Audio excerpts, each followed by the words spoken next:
Hello everyone. आज हम optics में ज्योमेट्रिकल ऑप्टिक्स के तहत आने वाले एबेज साइन कंडीशंस के बारे में बात करेंगे। कल तक हमने फर्मेट्स प्रिंसिपल के बारे में पढ़ा था और उससे अपवर्तन परावर्तन के नियम निकाले थे।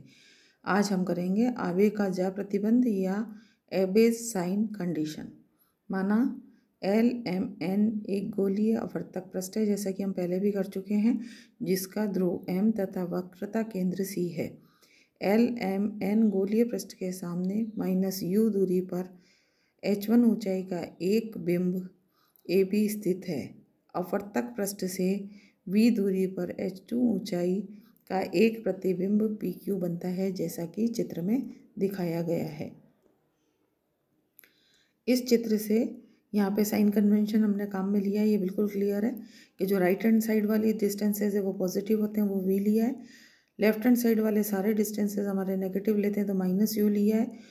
और इस आपकी ऑप्टिक एक्सिस के ऊपर वाला जो AB है वो h1 है, तो जो नीचे इमेज बन रही है इसको हमने -h2 लिया है। इधर वाले सारे एंगल्स -θ2 में है, उधर +θ1 में है।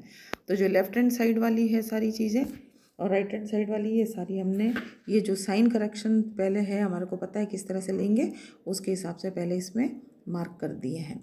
समरूप त्रिभुज ABC तथा PQC से PQ upon AB is equal to PC upon AC is equal to MP minus MC upon MA plus MC से दिस इज इक्वेशन नंबर 1। चिन्ह परिपाटी या जो साइन कन्वेंशन के अनुसार PQ होना चाहिए -h2, AB होगा h1, MP is equal to V, MC is equal to R and MA is equal to -u। h2 upon h1 is equal to V1 minus R upon U minus R, इसको हम मान लेते हैं समीकरण 2। Triangle ADC में ज्या नियम या साइंस लॉ लगाने पर sine DAC upon DC is equal to sine of ADC upon AC और sine of θ1 upon R is equal to sine of 180 minus I1 upon AC diagram से है हमारे पास MA plus MC is equal to sine I1 upon -u plus R। तो ये वाली MA है -u और MC है आपका +R। ये सब डायग्राम से हमने जो मार्क किए हैं उसी के अनुसार इस इक्वेशन को लिखा है। Sine θ1 upon R is equal to sine of I1 upon u minus R, जिसको कि हमने समीकरण 3 से लिखा है। इसी प्रकार ट्राइंगल PDC में ज्या नियम या साइन कंडीशन लगाने पर साइन θ2 जैसे ऊपर लिखा है वैसे ही सेम आ जाएगा। Sine θ2 upon R is equal to sine of I2 upon V minus R।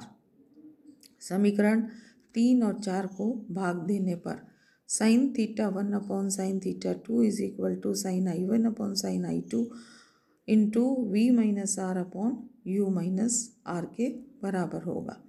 अब स्नेल के नियम से हम जानते हैं μ2 upon μ1 is equal to sine I1 upon sine I2। अतः sine θ1 upon sine θ2 is equal to μ2 upon μ1 into S2 upon H1। और अगर यहाँ पे ये वैल्यूज़ रखें इसकी जगह μ2 अपॉन μ1 की जगह, तो इक्वेशन हमारे पास यहाँ से ये हो गई μ1 H1 sine θ1 is equal to μ2 S2 sine θ2, जो कि हमारा कहलाता है एबेज साइन कंडीशन।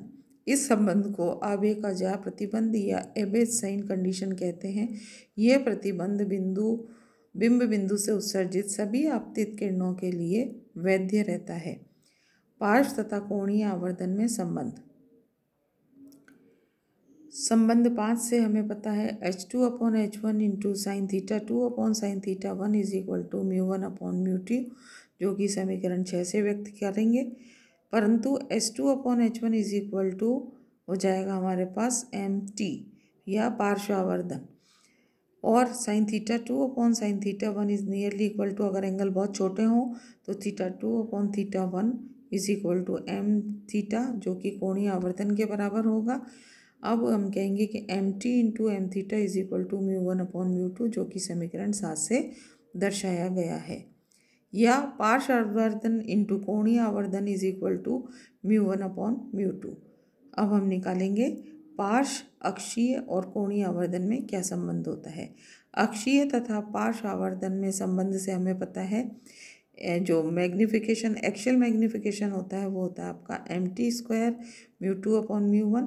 इसी तरह कोणीय तथा पार्श्व आवर्धन में जो संबंध होता है वो होता है mθ = 1/mt × μ1/μ2।